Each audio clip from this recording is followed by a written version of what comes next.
season and it's about to be me year. Right? Exactly, Issa. Welcome back to another episode of Pretty Suited Podcast, where we discuss career, culture, and the commitment to living our best lives. I'm your host, Lauren A., and I am so excited to be here today. Honestly, I'm still kind of on a high a little bit because last night a friend of mine invited me to an event where you had singers, poets, and rappers who were able to come and like sing and showcase their art. And it was really a good thing. So last night we went to this event, and I'm not gonna lie, like the way these people had so much passion in developing their art and just showcasing their art. When I say like I haven't heard live poetry in so long, honestly, like we're not gonna say that poetry was not a thing in the early 2000s. I'm not going to age myself, but in the early 2000s, we had the neo soul era where we had a whole bunch of brown on, a whole bunch of neutral colors, and had a hat, little Kango hat or the little Applejack hat to the side, and we swore we were Love Jones in there, okay? And people just had a wave of being poets. I don't know. It's so funny because I just love when a lot of times black people get together in a room and we will throw on some throwback music, whether it's some Anita Baker, Ron Isley, or we could play some SWV, Total, Escape, stuff like that. And when we get to singing as a collective, what? That is just a good time. So that's what ended up happening, and I'm not gonna lie, I had a great time. And I was carrying a little note in there. I was doing a little a little something something. Of course you had real singers in there, so I wasn't too loud because but I did enjoy myself in a room of people who was really trying to do the same thing. So I really appreciate that. And I definitely going to be going to more events like that because honestly and truly, I would much rather a concert performance of people singing, being active and engaging with the artist, as well as an artist having a live band behind them, then you go into an event where somebody's playing something over a track and you've heard it 10 million times before. That's cool. I mean, that's cool, but I think that atmosphere, and maybe I'm just getting old because we swiping down that our parents just kept going to these Gap Band concerts, and we thought that was something. We were like, why y'all guys keep seeing these people in the park with performing and whatnot? But I have turned into that person. I have turned into that person. So yes, you can find me on somebody's lawn with my little picnic blanket and my snacks and my wine, and I'm enjoying the old school 80s, 90s, 2000s records. That's just what it is. I have turned into that woman, and I'm not ashamed. I'm not ashamed. So I will say though, as much as a good time that I did have with my friend, I still feel a little bit uneasy being in a tight room with a bunch of people. I know I can't be the only one who still has a little bit of like a, you know, I'm covering my mouth and I'm covering my mouth, or my nose a little bit, especially when you walking by a crowd of people. I could just be crazy, but or just, working in healthcare, you just never lose that idea of this can be something transmitting up in here. So, I still felt a little uneasy, but after all the singing and carrying on, I really enjoyed myself. So today I wanted to just hop into a topic that me and my friend were talking about. We kind of sparked up a conversation about getting what's yours. Like, what does that even look like? Getting what's yours in today's age, in today's time. What does that look like when everybody's doing the same thing? How does that look in a corporate environment? So getting what's yours, what does that mean? I think that the key thing when it comes to getting what's yours is really just a self actualization that I deserve this, right? I deserve to be able to do something that I enjoy or do something or get something that is owed to me. I deserve that. I've done the work, I put in the time, I have developed the skill set to be able to move forward and go to the next step. There's nothing wrong with that. Part of that means you have to stand up for yourself. You have to advocate for yourself. And that can be scary. saying that you have all these things, you checked off all the boxes, but now you have to literally come out of your mouth and say and speak up for yourself and ask for that raise, ask for that promotion, or ask for somebody to, treat you with respect, or ask for commitment, or ask for, somebody to respect your boundaries. Like, speaking up for yourself is half the battle. Because yeah, you could feel all day long that you deserve something, but if that sentiment isn't, explained or stated, you're going to feel a constant sense of resentment because you feel like, oh, I am owed something and nobody gave it to me. Versus I spoke up for myself and the worst thing they could do is say no, or I put my feelings out there and, it was accepted or rejected. But when you're trying to put yourself in an environment to get what it is that you want or deserve, you can go about it in several different ways. I have seen people literally kiss behind. I mean, when you talk about brown nosing, it couldn't get any more brown, like literally. And when we say brown nosing, we mean people pleasing, right? Making sure that you're overextending yourself for the sake of one person so that they can either see you, acknowledge you, or get you what you want. And there's nothing wrong with doing a little schmoozing, right? I've schmoozed before. And schmoozing, like, complimenting somebody on something, being helpful if they need it for a particular project, or if it's my partner, helping them make a decision with something.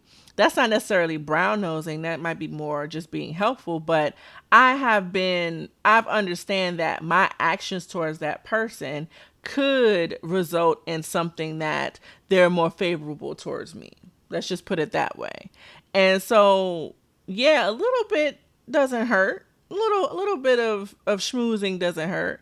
But when you are literally bending over backwards and overextending yourself or going above and beyond for a person or a situation so that way you can get what you want, I don't really know how I feel about that.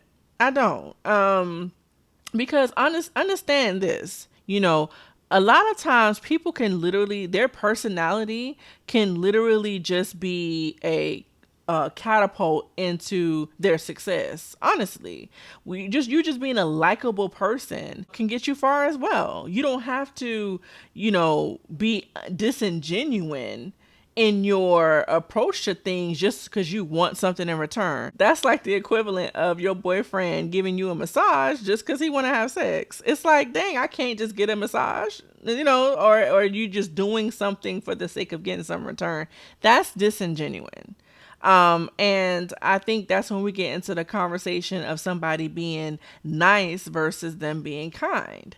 I think I read somewhere, I was watching, so I think it was Amanda Seals, and she posted something about the difference between New Yorkers versus people in LA. And I think that this is very true because I've met people from both places and I've been to New York and things like that, so I can see this difference. They said that if people in New York are kind but not nice, and then people from LA are nice but not kind. And when you think about it, you're like, I kind of get it, because honestly, people from New York, they will tell you the blunt, honest truth. It's not really packaged right in a big pretty bow, but they'll get their point across, or whatever case may be. Now, they can be mean, but of course sometimes they're not just overtly mean. They're just not with the pleasantries for no reason. And so that is what I would consider somebody being kind, because they can help you out. I've seen New Yorkers jump in and help an old lady out if they were being mugged, or, I've seen them just show acts of kindness where, hey, I genuinely want what's best for you in this moment, but I'm not going to just necessarily wrap it in a big package bow just so that it looks good, but you are still getting the result of my kindness. That is a lot different than somebody just being nice just for the sake of being nice, right? So like niceness, like, oh my gosh, how you doing? And just smiling and being very pleasant and being very passive. But in the background, you can't stand my guts. You don't want what's best for me. It's not genuine. I'm not saying everybody in LA acts like that. That's not what I'm saying. But what I'm saying is that you could tell the difference in the intention of the act. Somebody who's just being nice to you, you don't know if their action is genuine or not. They just probably just don't want to be confrontational. They just don't want to have to deal with your mouth or whatever case may be, and it's just not a genuine act. You could miss me with that. I don't think I would like that. So when you're talking about, going after what's yours, you just being a genuinely kind person goes a lot farther than you being passive aggressive, just very phony, fake, and surface level and superficial. I personally, this is just how I feel. I've been able to be successful in just showing respect and kindness toward people, even if they don't show it towards me. Just showing up as the bigger person oftentimes has gotten me far. And I think that that is applicable in relationships, it's applicable at work. And I think that a lot of people, just based off of corporate culture, we're always taught to just be real extra, just be extra phony. I'm gonna be honest, just be real extra phony just for the sake of you thinking, that's what you're supposed to do. And I don't think that that's true. I'm not going to be overtly mean or nasty towards somebody, but I'm not going to be just overly pleasant just because that's just what you want from me. You like I said, a little brown nosing is cool, but I don't. I'm not doing all that. Just and that's worked for me. That works for me. And if you have a different story, or if you want to, hold strong to just being kind just for the sake of being kind, then do you. But it's just me personally. I think that I want my actions to be genuine. And I genuinely have respect for people, and I'm genuinely kind. And that just has worked for me. I think too, when you're going after what it is that you want or being an advocate for yourself, I think that you should have boundaries. Like we talked about overextending yourself. A lot of times, if you're working your way towards, a promotion or something like that, you'll put in maybe extra time at work. Let's say if they'll have you working extended hours, for example, they'll be like, hey, can you stay till like 10 p.m. and or whatever, work on this until a certain time. So we really got to get this done. There's nothing wrong with, here and there, you have to do what you have to do to complete the project. Now, I would say that time management comes into the play because you really want to be able to be proactive and try to get things done early so you're not being reactive. However, if it becomes a reoccurring thing of, every time we have a project or every time we have a task that everybody has to stay over, or you asking me specifically to stay over past the time that I need to be here just to complete something, we gotta have a conversation. We're gonna have to have a conversation because that's just a lack of boundaries.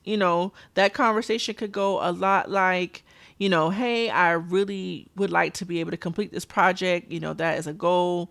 I think that we probably need to shift gears on the next project to where we're more proactive in our working, so that way we're not playing catch up in the end and overextending ourselves and having burnout. And hopefully that leader, or if you're the leader, you're receptive to the idea of that, because you don't want to have a group of people who resent you for overextending them just because, piss poor planning.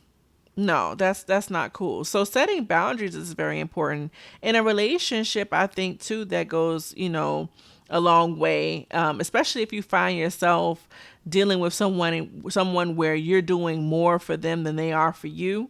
Now, this can get a little tricky because we understand that people receive and give love in different ways. So you can't sit up here and say, oh, well, I bought you this and you only bought me this, so you don't love me like I love you. That can get a little bit, subjective, and you can't really measure that like that. However, we know when someone is not giving their all in a situation, and you end up feeling like your love and your actions aren't being reciprocated. We understand what that looks like. So that's why I think that setting boundaries even with that person, saying, hey, I noticed that I've been making compromises. I've been being accommodating towards you in a situation, and not to the point where it becomes a tit for tat, but I just want to make sure that you are feeling the same way as I am, that you are putting your efforts into the relationship as I am, and that we're on the same page, because I don't want to be in a situation where, I'm not feeling appreciated, or I'm starting to resent you because I don't feel appreciated. So setting boundaries can get you what you want to, because a lot of times people just don't even know that they're doing things. Right? They could just be la la la la la la la going with the flow, and they had no idea that they were being dismissive of you. So I think that you setting boundaries can get you what you need to. You can get them to stop and just be like, hey, maybe I do need to show more appreciation for them, because that can just be something that they just weren't aware of. So speaking of not getting what you deserve, I was reading a headline. I watched this movie way back when, The Blind Side with Sandra Bullock. I believe she won an Oscar for that. And I watched it so long ago that I can barely remember the movie, but I do know that this young man was a football player who grew up homeless. I think something happened to his parents, and he was basically raised by this Caucasian couple who took him in, and got him through high school, and then kind of, I think he went to college into the National Football League, eventually. However, so it was a great story. You cried, Sandra Bullock did her thing, and you was just like, oh, this is a nice story. Well, in 2023, Homeboy comes around and says that those people tricked him. Like, tricked him into signing a conservatorship, like Britney Spears, and basically said that we're not adopting you. You're not going to be our full son, even though you're calling me mom and dad. We're not adopting you. But if you decide to, maybe get paid, or you get a deal or some kind of contract, we are the ones that get the benefits of that, because even though you're in your sound mind and body, we are the beneficiaries of that. Like, that is insane to me. I mean, Britney Spears situation was a little bit different, because you kind of can understand, maybe at a young age, that she might make irresponsible decisions with her money. So as a parent, you want to, be helpful and make sure that they're not getting gypped, and you're looking over the contracts and all these things. That's fine. However, if you are an adult who is of sound mind and body, you should be able to make your own decisions. And so when they tricked him into thinking it was some kind of, adoption, but it was really just a control over his money, I think that that is completely foul. That's foul. And so he wants his money back, because of course, they got millions, not only just from him being in the NFL and playing in college and all these things, but for the movie, because, they had to basically get his rights to be able to play him. So, yeah, they got paid. And so with that being said, now years later, after all the residuals and the money that came through, he's like, I want my cut. They cheated me, and that ain't right. So now he did mention too that he wanted Sandra Bullock to give her Oscar back. I think that's a little bit much, because she worked hard. She ain't had nothing to do with that. Okay. She just signed. She just showed up and did her job. Okay. But I think that, yes, he should end that conservatorship and definitely get his cut of what they got, because absolutely, there's my likeness. What do you mean I'm not getting paid? You don't have a story without me. So yes, but he's doing the right thing. Now, it's been years So, but no, but who cares, right? It's been years, but he is taking a stance and standing up for himself and making sure he get is what is owed to him, and that's setting boundaries. That's being, that's doing the right thing in my book.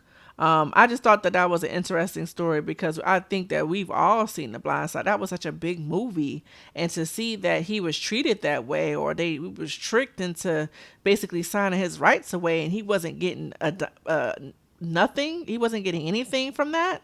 That's insane. And they were getting millions, and their kids is getting fed, but not him, and he wasn't adopted for real. That is insane that they did that. And no, that's not right. So kudos to that guy. I hope he gets all the money that's owed to him.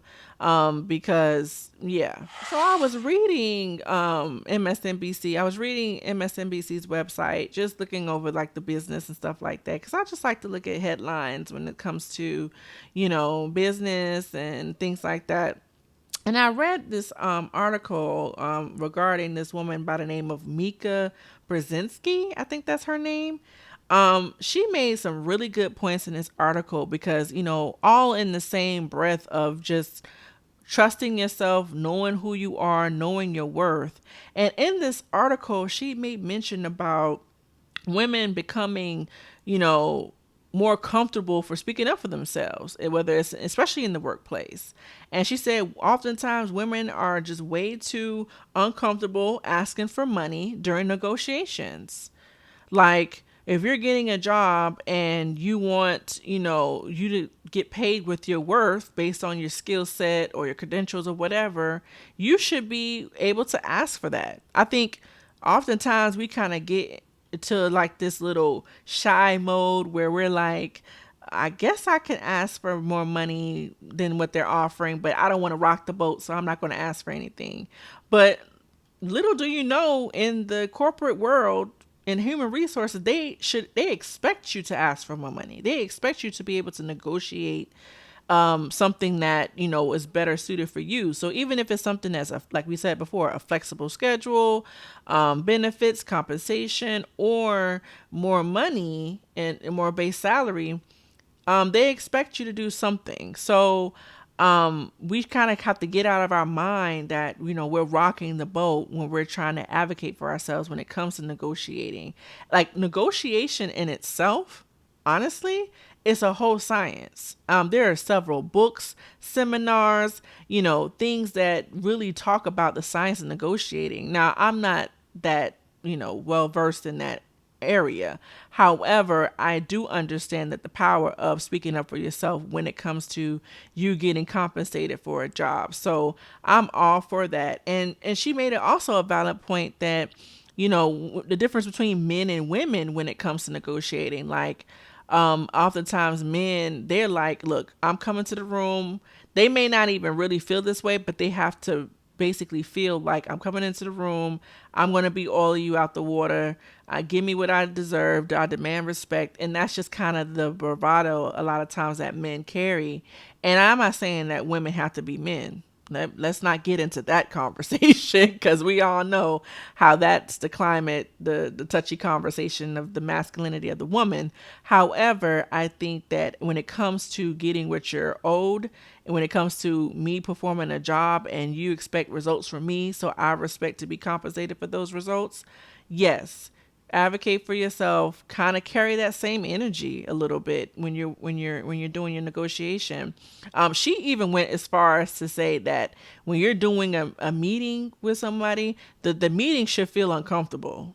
Now, I wouldn't go that far, but I understand what she's saying. And when it comes to, let's say if you were a sales engineer or a VP of sales, something like that, and you're trying to acquire something from another business, you want the deal to be fair, but you also don't want nobody to bulldoze you into doing something to where they are at advantage and you're not. Right. So if you're a woman, especially if you're doing a deal between a man and a woman, you don't really want the man to think that just because he's a man that he is able to, outsmart you or take advantage of you. But at the same time, you don't want to have a stick swinging contest either with him, because that's just, not what it is. But I feel like if the room is a little bit uncomfortable, if you got your ducks in a row and your facts straight and you're demanding, respect and fairness, if they feel a little comfortable, they just feel a little uncomfortable. Like, you know what I'm saying? Because they may not be expecting that just based off of misogyny and patriarchy and all that. But I feel like if you feel uncomfortable, but I'm speaking up for myself, then you just gonna have to feel uncomfortable. That has nothing to do with me. I'm sorry to hear that. But about this money, like about this deal, okay? Um, and it's just, something that you have to practice. I guess I have to do it too. I have to practice being, able to articulate my desires in not only at work but in my relationships. Of course, choose your battles. There's wars and then there's battles, right? You can lose a couple battles but win the war, okay, like my grandma said. But you still don't ever want to lose sight of the bigger picture, and that is both sides leaving in some kind of, fairness. Because a lot of times if people are just doing things but you never voiced how they should be treating you, then they're going to do what it is that benefits them in the end, most times. So now we're going to get into our watch list of the week. So this week's watch list of the week, I'm going to throw it back. I'm going to throw it back to a show that I just recently started rewatching again on Netflix, and that is Half and Half. Half and Half was really a part of that run of just black sitcoms that came on UPN in the early 2000s. I think it was Jamie Foxx, it was Half and Half, 101, Wayne's Brothers. It was a whole bunch of shows that came on and like UPN, channel 13. That's crazy that I remember that. But UPN, and those were great shows. It was a time. It was a time when we really had great scripted black television. And I was actually proud to, see women that looked like us and were respectable and responsible women. I think in Half and Half, you had two sisters, of course, who shared the same father, but did not have the same mother, but they lived in the same building. And yes, when I was younger, I watched the show. It was cool. But as an adult woman who is rewatching this show, it resonates so much more. Oh my goodness. Like, I'm watching this show and Mona, which is one of the sisters, she is pretty much a quirky, eclectic type of woman who just has dating issues because she has mommy and daddy issues. Honestly, she has her guard up all the time, very judgmental, very pessimistic about things. And you're like, why is she acting like this? But when you kind of dig a little deeper into what she went through, with her father and her mother, you're like, oh, I see.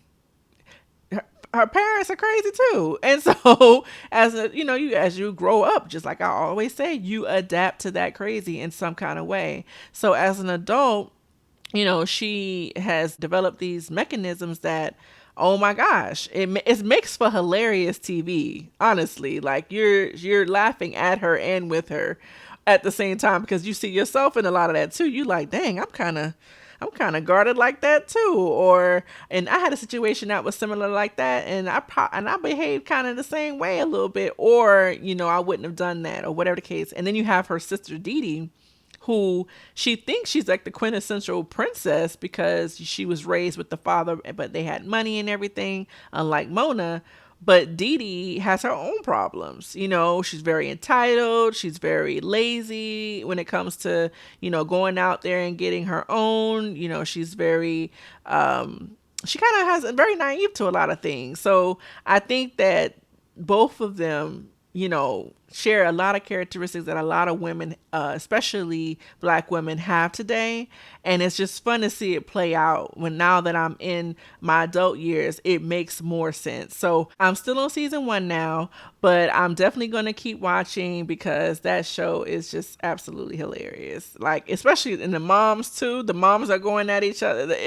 It's so funny. Like the jokes, I'm like, dang, the shade, okay? The shade. So now we're going to get into our tune of the week. And this week's tune of the week features a woman who is, I'm talking about one of the greatest writers and artists that we have right now in this generation. And it's so crazy because she is just now getting her credit. Like I just said that she's one of the greatest writers and artists that we have, but she's just now getting her credit.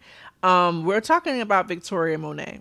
Victoria Monet has written for all of your favorites. All of Ariana Grande's hits, she's written them. For the most part. She's written for Beyonce. She's written for Taylor Swift. She's written for so many different people. And Victoria Monet has a style to where it's kind of like a young homegirl, but she is also growing into her own womanhood. And right now she's making her waves as her own artist. And she just came out with a song called On My Mama. Man, I have been jamming this song all week. The video is fire. Okay. Let's talk about that. Let's bring back good videos. Okay. Cause like I said, I come from an era where, the music was better and the videos definitely were better too. And this video for On My Mama, she really brought out the recipe for a good video. She had great dancers. She had a great wardrobe. She looked fantastic. She did her thing, and she basically had like a theme to where the song is just basically highlighting how you're doing your thing as a woman.